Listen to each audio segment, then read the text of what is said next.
Hello students, we are going to go through the notes that we were supposed to do in class, the intermediate value theorem, inequalities of polynomials, and interpolation with polynomials. So put all your distractions away, put your phone away, anything that could distract you, so that we can do that the fastest possible without losing our focus. So here we go.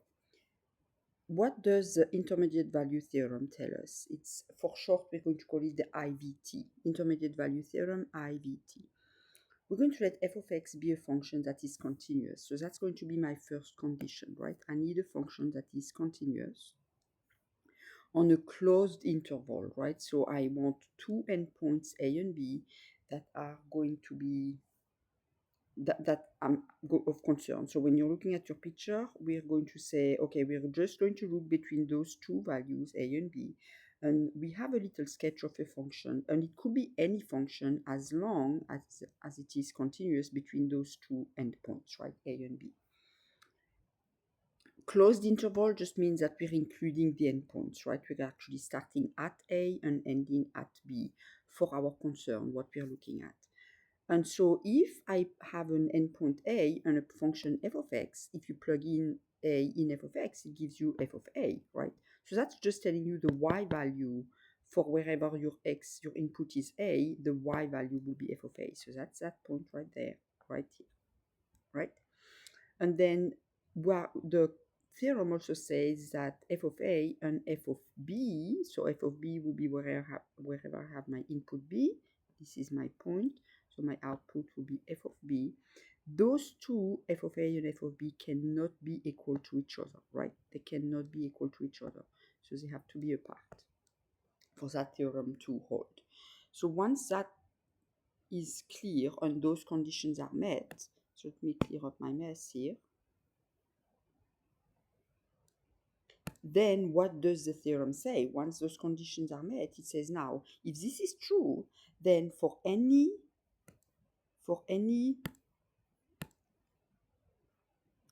n, and n will just stand for an output, right? For any y value n, so go there until you reach the function, so that will be your y value n. There has to be an input c, so that will be any x number, but that c cannot just be any real number. It would have to be between a and b. So that's what this theorem guarantees. It's called an existence theorem. It tells us that there exists a c input between a and b that's going to give you an output that's going to be between f of a and f of b. So what are the applications, and what does that really, why is that of interest really, right? So let's look.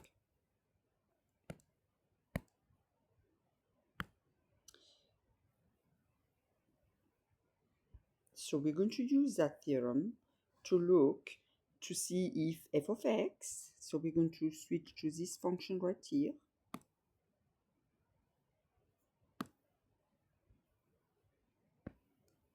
I wish I would know what I'm doing here, but I don't know what I'm messing up here. So when you don't know what you're messing up, you can't fix it, right? That's kind of a terrible thing. All right, so here's my f of x. That's my function. And the first thing I want to say is that f of x is a polynomial.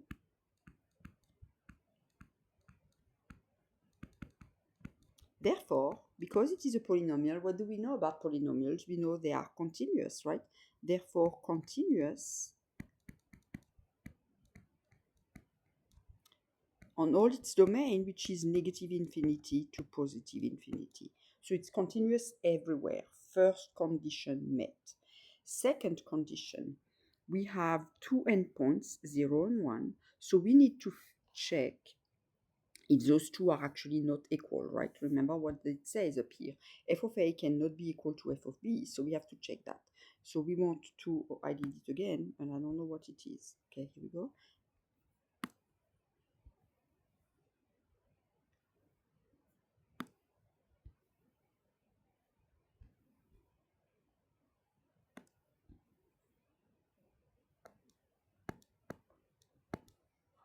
So f of 0 is equal to, so plug in a 0 into your polynomial, so 2 times 0 cubed plus 3 times 0 squared minus 1, and 0 times anything is 0, right? So this will just end up being a negative 1. So what we just find out is f of 0 is equal to negative 1. Okay, so we have one of them. Now we check the other endpoint. So we want to know f of 1. So what is that? All we know is that it cannot be equal to negative 1, or the theorem is not going to work for us. So we plug in a 1 in our x. So 2 times 1 cubed plus 3 times 1 squared minus 1. And this will be equal to 2 plus 3 is 5 minus 1 is 4. So f of 1 equals 4. Well, those two values are not equal to each other, right? They are not equal. Therefore, the function is continuous between 0 and 1, for sure, because it's continuous everywhere. F of 0 and f of 1 are not equal to each other. So there is existing an input that's going to give me some kind of y between negative 1 and 4. So there exists, this symbol here means there exists in math. It's like a backwards capital E, right? That means there exists. It's a math symbol to say there exists. So therefore there exists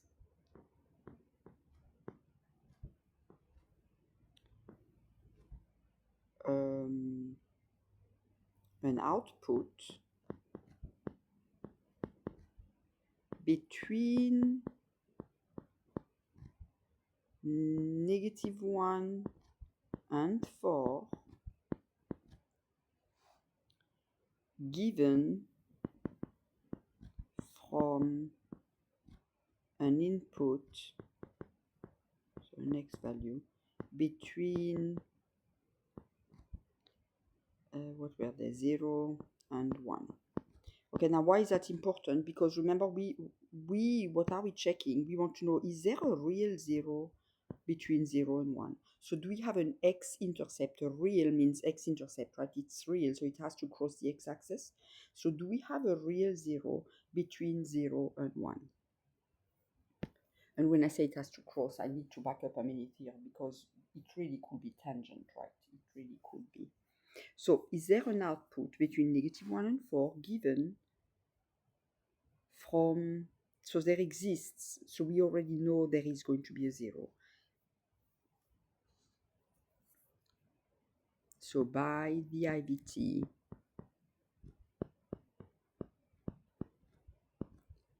there is a real 0 on the interval 0, 1. So somewhere between 0 and 1, not at 0, not at 1, but between them, there is going to be an x-intercept, because the y value go from a negative y value, oops, I did it again, from a negative y value to a positive y value. So we know that we have to cross the x-axis somewhere. That's what the theorem is helpful for. When you're looking for zeros and you don't want to check everywhere, but you know in this area somewhere there could be a 0, let's check if it's true. Check your two endpoints, one being a positive, one a negative, doesn't matter in which order, right? One can be negative, the other positive, or vice versa. As long as they have two different sides, you know there is going to be a real 0 between them. That's what the theorem says. So what does it not say? What does the theorem not say? It doesn't say that if you end up having two y values that are of the same sign, meaning both positives or both negative, it doesn't tell you that there is no real 0 between them, because there could still be one.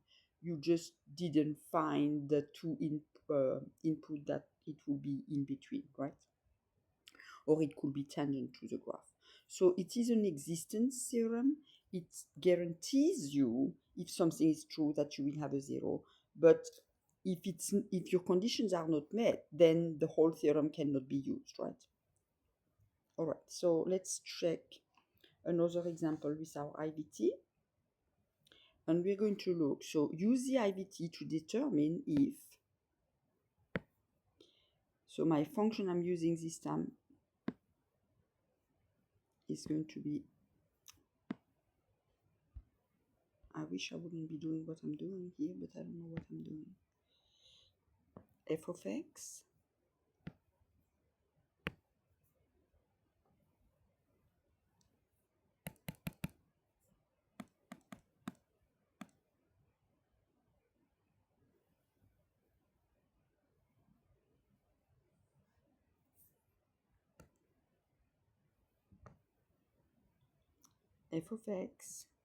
is equals to 2x cubed plus 3x minus 1. That's the same polynomial, so we already decided it was a polynomial.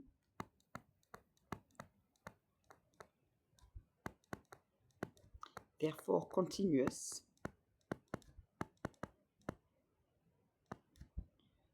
on negative infinity to infinity. So we know first condition is checked.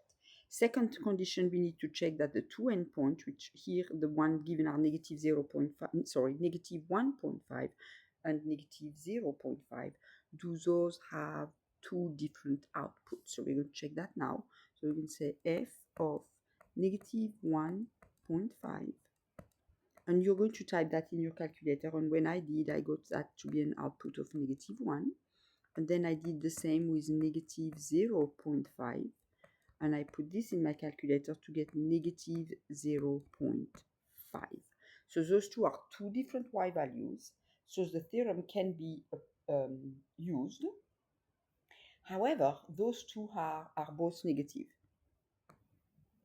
So we're going to say,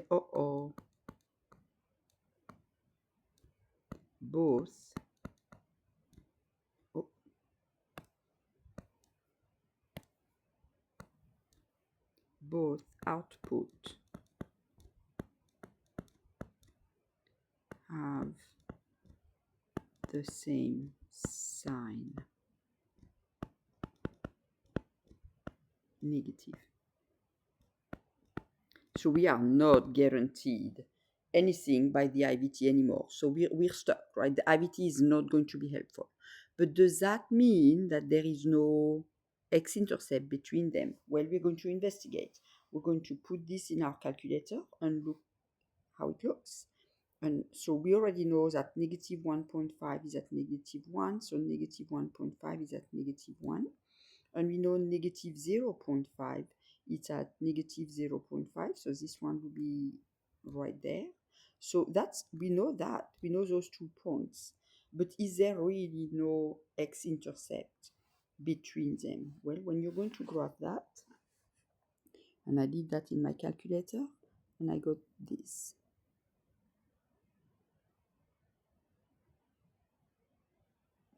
And this is not precise and perfect, but it looks about like that.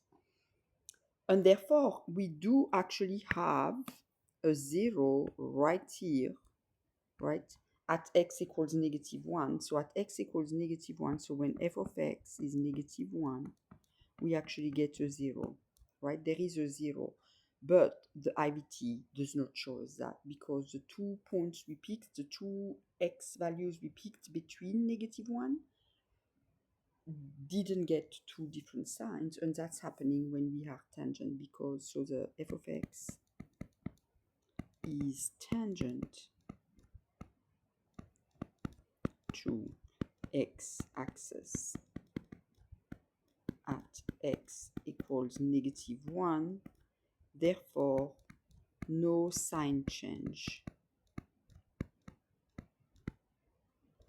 and IVT cannot be used.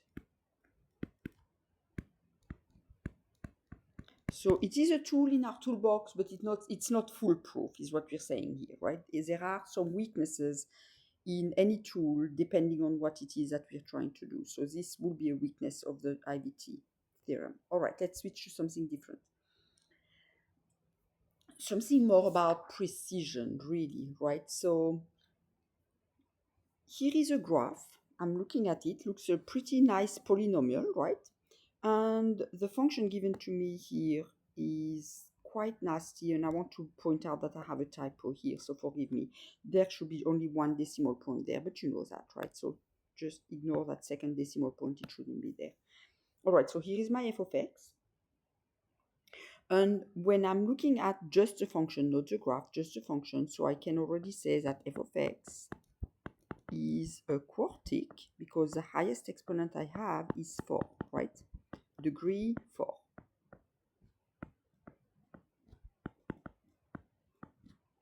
So, therefore, f of x has 4 zeros. And those 4 zeros could be positive or negative, right? This is what the fundamental theorem of algebra tells us. So the 4 zeros, it looks like we have one in this area, right? Somewhere there, it looks like we have a 0. And it's not exactly at -3. It's a little bit past it, right? So we're going to say it looks like we have at about x equals -3 point, I'm going to say about -3.1. It looks like we have 1 0, 1 real, a real 0, right? The polynomial intersects the x-axis straight through, that's 1 real 0, no multiplicity. And then at about, it looks like x equals 1. It looks like we have 1. Okay, I'm going to erase the 1 here. I'm going to say multiplicity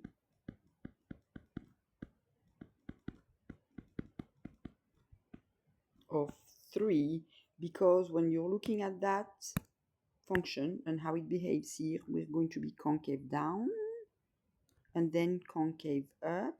So we're changing concavity. Changing concavity would give you an odd multiplicity, so I'm going to go with multiplicity of 3. And that would actually add up, right?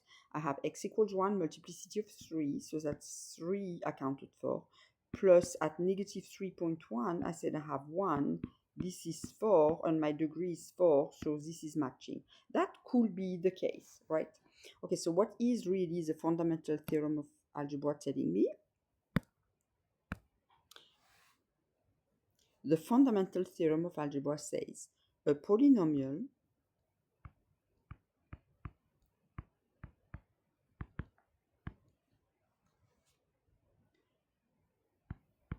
function, polynomials are function, polynomial function of degree n. Remember in algebra, when we want to stay generic for any number, we will say n, and here n has to be a positive integer, right? So a polynomial of degree n, actually it could include 0, has n complex zeros, that being real or non-real,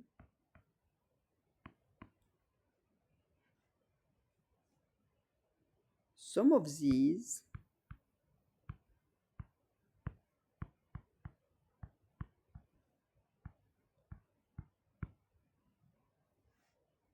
may be repeated.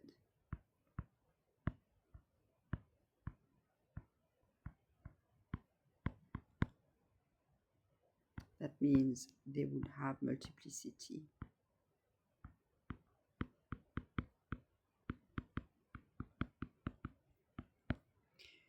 Okay, so, and this is what we're looking at in our example, right? We said, okay, it looks like we have a straight through intercepting the x-axis at -3.1. That accounts for 1 0. And it looks we have a change of concavity, therefore an odd multiplicity. So we're going to go with 3. We always go with the least one. 3, and then 3 plus 1 would add up to 4. It looks like the theorem is fulfilled, right?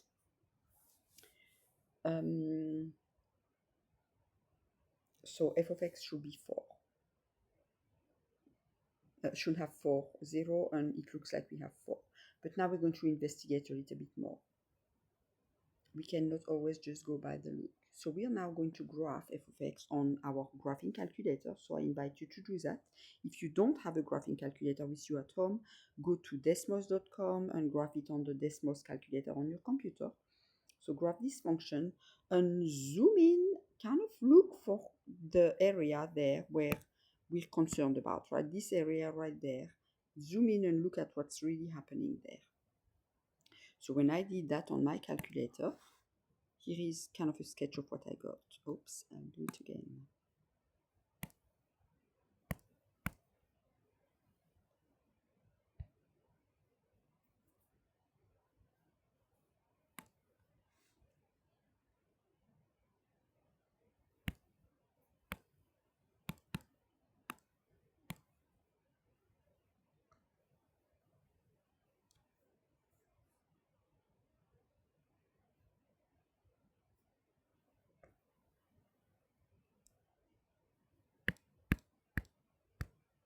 I wish I would know what I'm doing, guys, but I don't. What am I doing?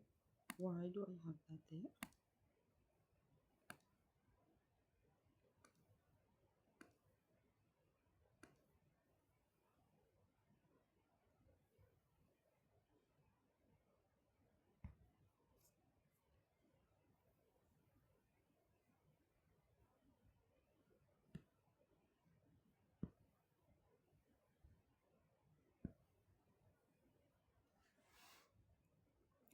And my graph looks something like this.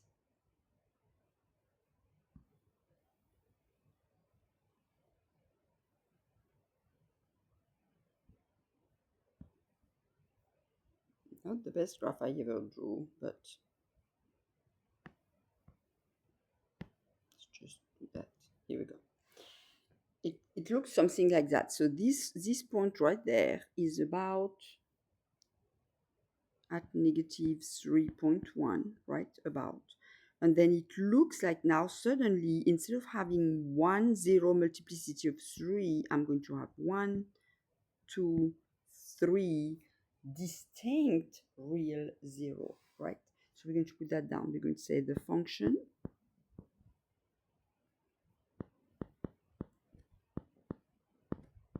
f of x, instead of having two distinct 0, one of them having a multiplicity of 3, has actually 4 distinct real zeros. And distinct just means different number, right? They're distinct from each other. They're different numbers. So as opposed to here where we said two distinct real zero, but one of the two has a multiplicity of 3. Now we're looking closer and we say, oh, never mind. This function has actually 4 distinct real zero. They're different values. So what are they? Well, we're going to list them. So list your zeros.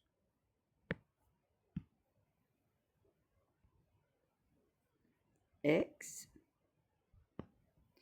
is about, so the first one of there, we're not quite sure, but if you do the zeros in your calculator using the function to find the zeros, it's going to give you a decimal that keeps going and doesn't end. So I'm going to say negative 3.100. Then we have one where I'm going to actually put an equal because this is actually equal to 0.5. And then I have one at x is about 1.133 and another one that is about at 1.367. All right, so now we talk about precision here. For those 3 zeros, this one, and this one, those are approximation. I rounded to 3 digits after the decimal. However, this one right there is not an approximation. That's actually equal to 0.5. What does that mean? That just means that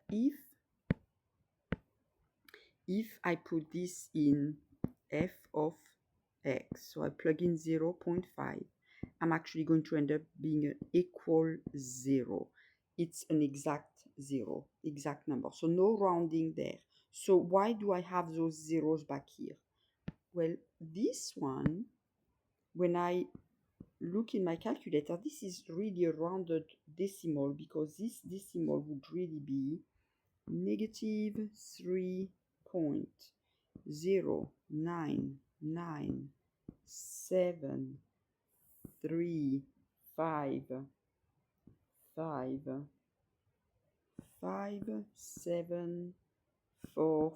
I mean, you got the idea, right? It's going to keep going. This is an irrational number.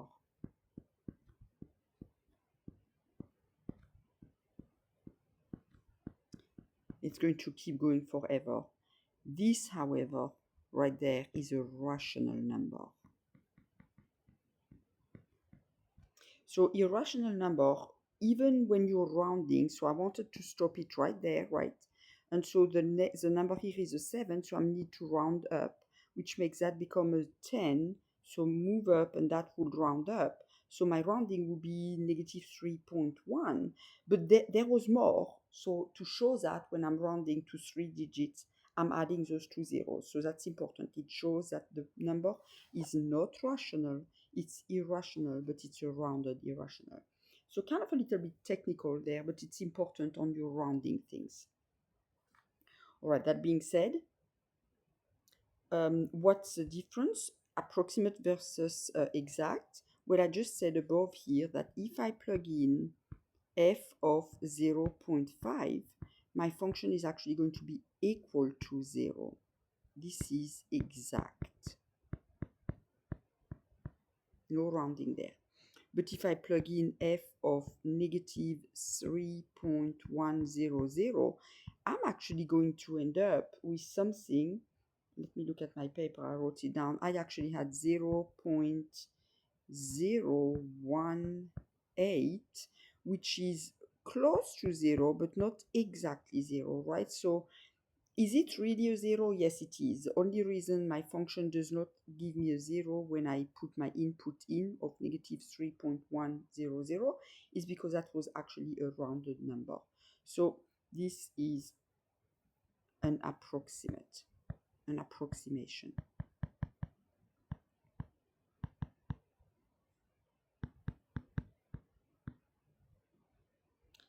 And so it will be for the other two zeros. There will be approximations as well, okay?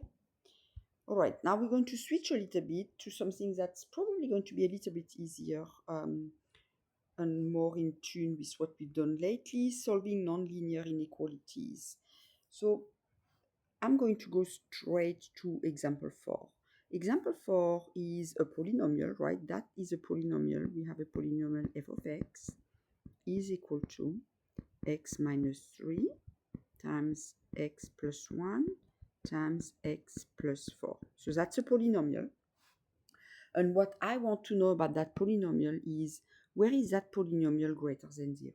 So greater than 0, if you're thinking about it on a graph, that means where is my function above the x-axis, right?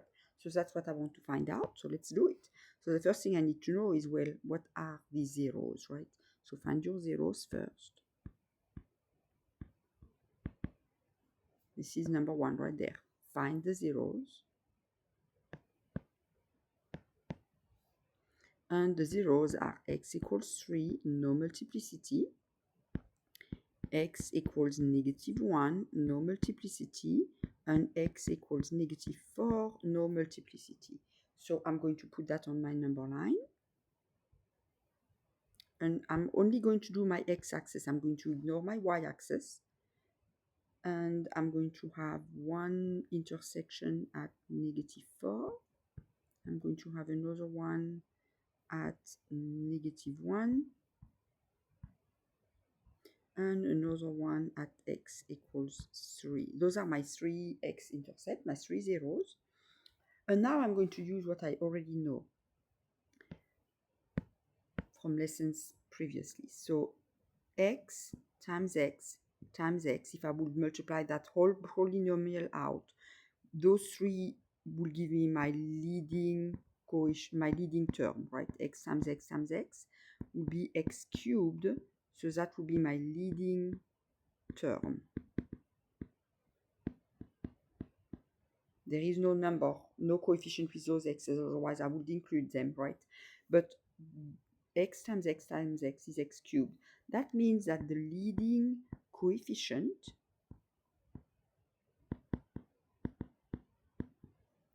is positive. What does that tell me about my graph? On the right hand side, my function is going to go to infinity, right? Leading coefficient is positive. Therefore, the right hand side of the graph goes up. So we know here we need to end up toward positive infinity. Also, the degree of my polynomial, because this is my leading term, the degree will be 3, which is odd. Therefore, I know that my function, if the right hand side is going to infinity, the left hand side has to go opposite direction, so it's going down to negative infinity. So on that side, I need to go toward negative infinity. So that's what I know from previous lessons. Now I'm going to draw a little sketch. No multiplicity, so I go straight through on all those zeros. So I come from down there, through this x-intercept, through this one, go toward infinity. This is a very rough sketch of my polynomial f of x. And I don't know where the y-axis, I don't know about the y-intercept, I'm not worried about that. Only thing I want to know is, where is this function greater than 0? Well, greater than 0 will be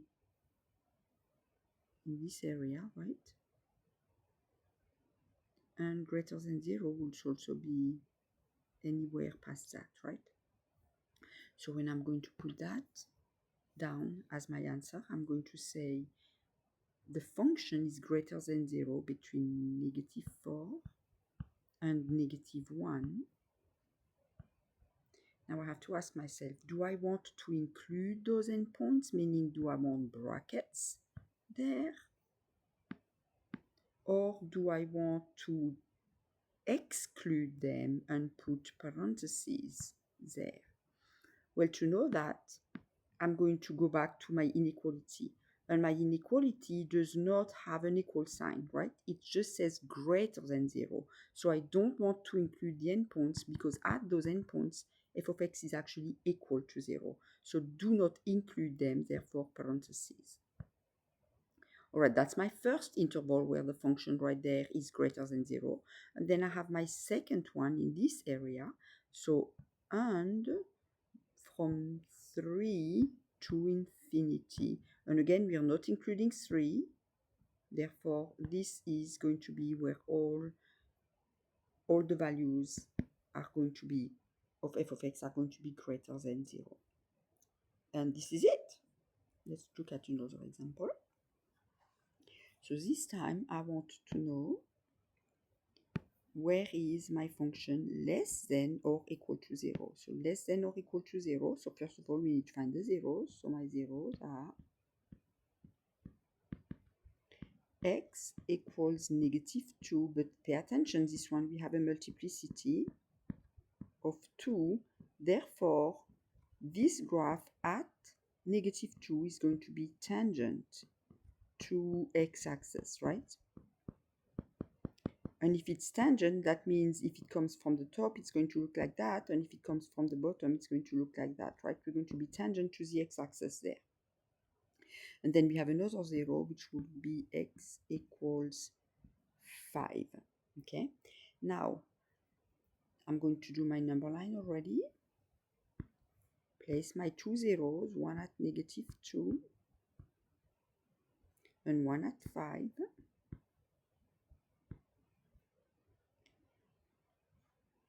And I'm going to look for my end behaviors now. So I'm going to look at all my leading terms. So this will be an x to the second power times x, right?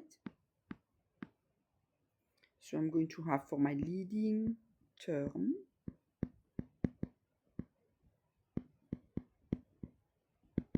I'm going to have an x to the second power times x, which gives me an x cubed. Okay, so my leading coefficient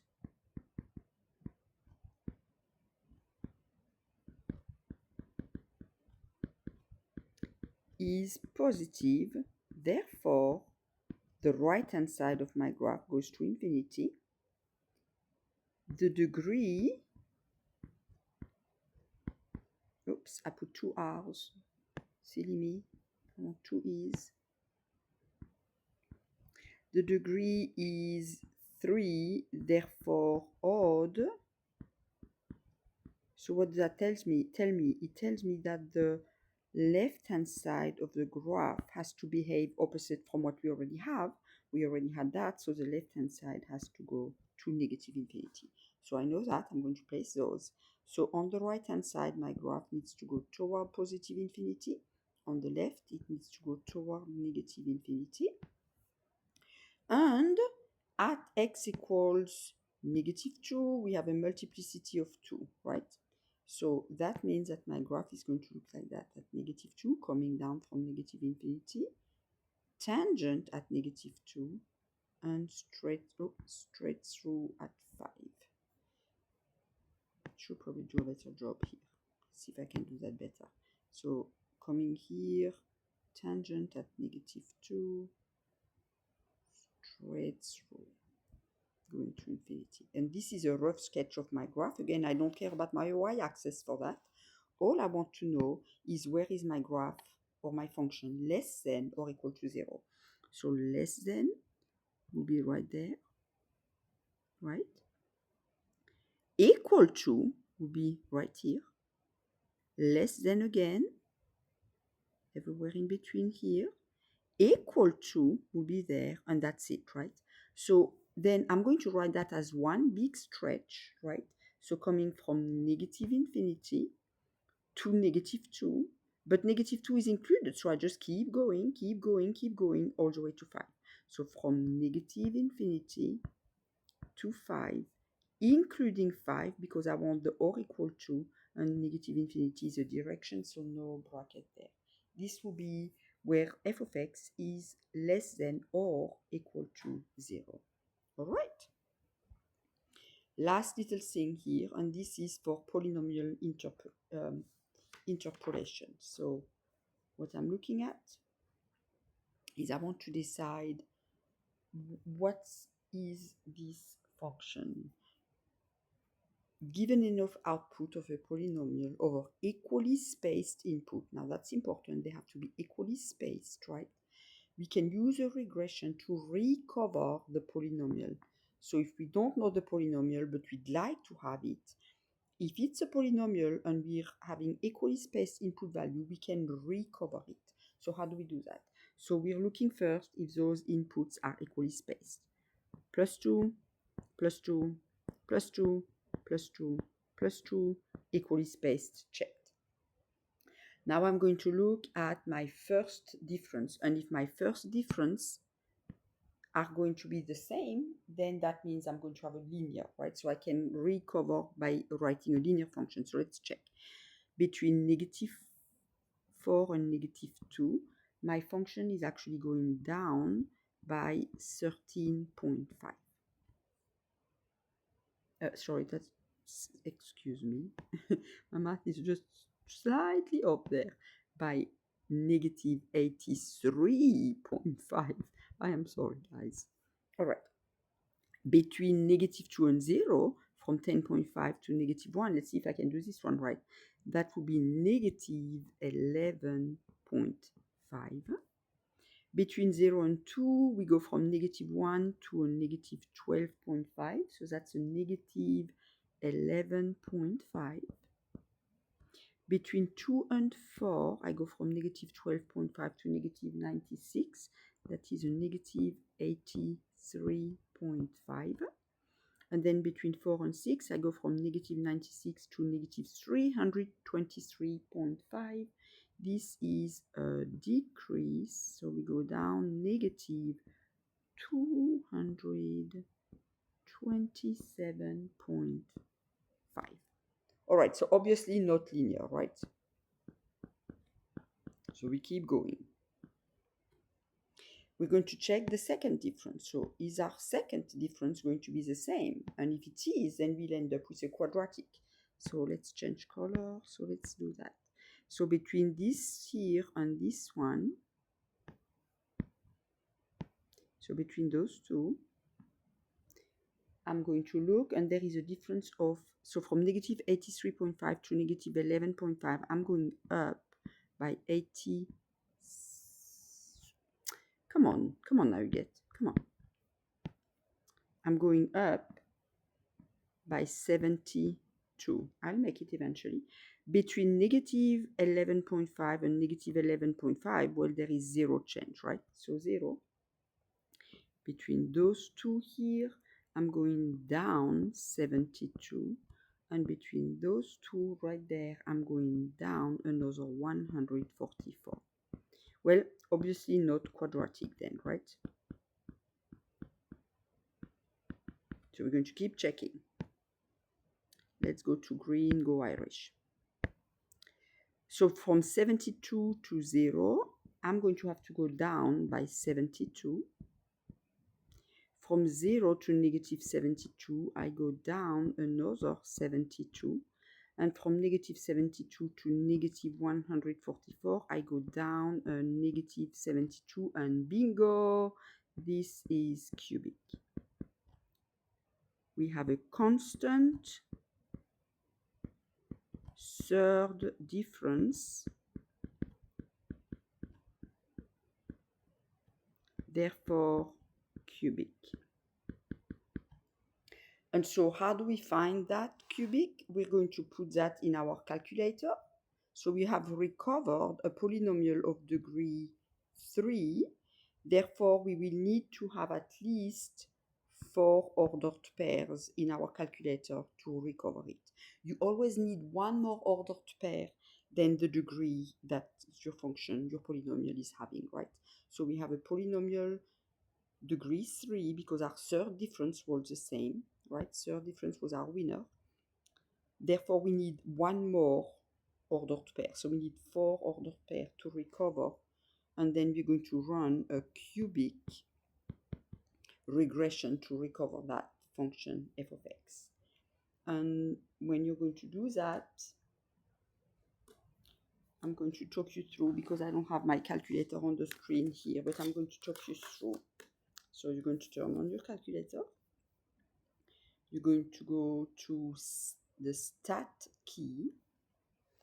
Maybe I'm just writing down my directions down there.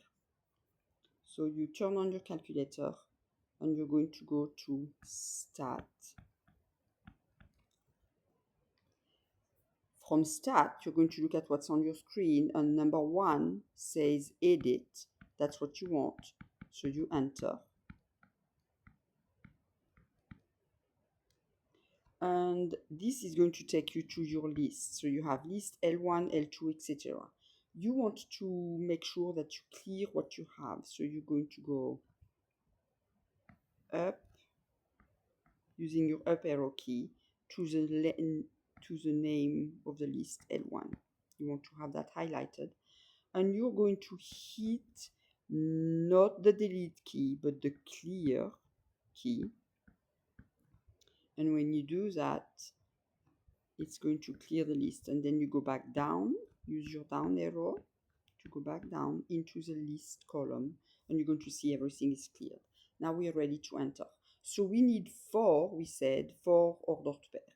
So we're going to enter. I'm going to use negative 4. I'm going to use negative 2, 0, 2. And that will give me 4. I could stop there. I have more. Why not enter them all? So let's just enter them all. 4 and 6. All right. I'm moving over to L2. So in L1, I entered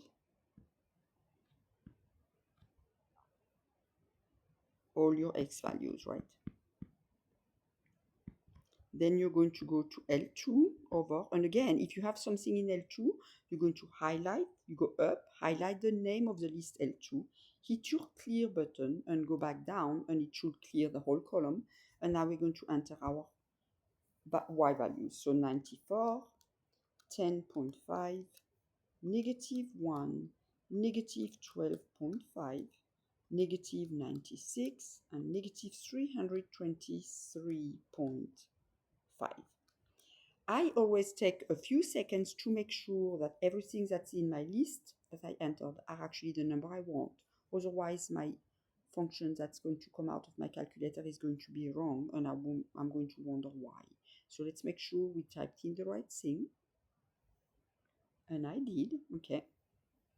So in L2, we put all the y values.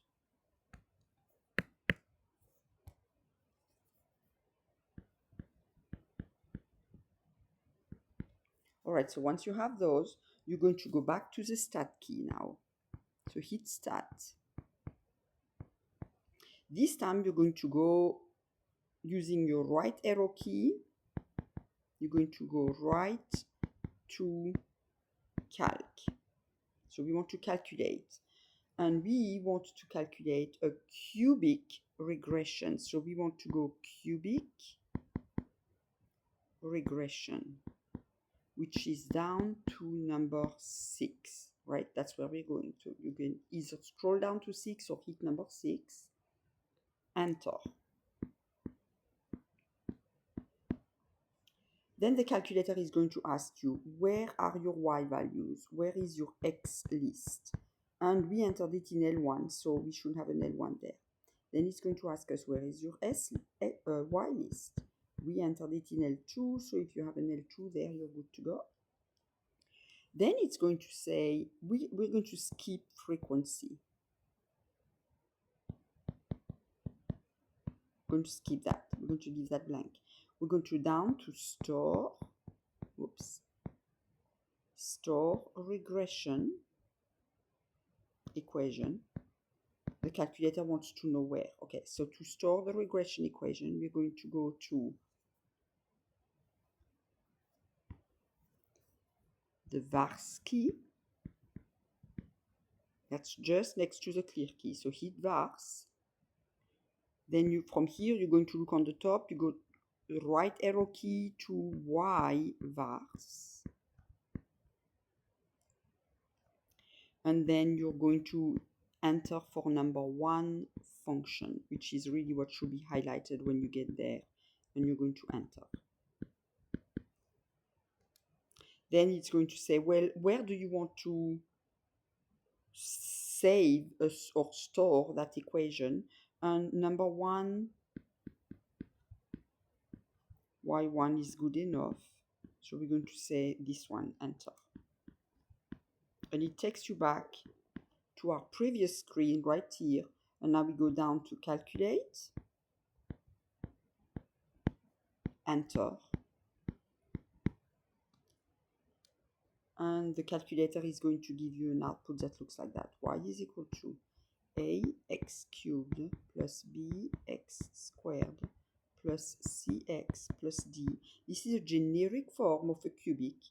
And now it's going to tell you what each a, b, c, and d values are. So then it's going to tell us a is equal to negative 1.5, b is equal to 0, c is equal to 0.25, and d is equal to negative 1. And then it's also giving me that r squared is equal to 1. That means my function that I have is perfect. It is the r squared being 1, that's a perfect fit for my function that the calculator gave me.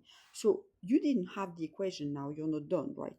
So now you actually need to write down the equation. So the equation would be f of x is equal to, let me check, do we use f of x? I mean, we are using a y here, but let's respect what they gave us. So we're going to use a y. So we're going to say y equals, for a, the calculator says use negative 1.5, so negative 1.5 x cubed. For b, it says 0, so 0, I'm going to write it down first, but then you're going to see this is silly, right? Because 0 times anything will be 0, plus 0.25x, and then minus 1 for the d. So we really don't need this 0 there. That's silly. So we're going to write that simplified, negative 1.5x cubed plus 0.25x squared minus 1, sorry, not x squared, just x, minus 1 if you type this in your calculator and you check for those points that we have here, those should be exactly on our curve. This is our polynomial. All right, I see you in class. Bye.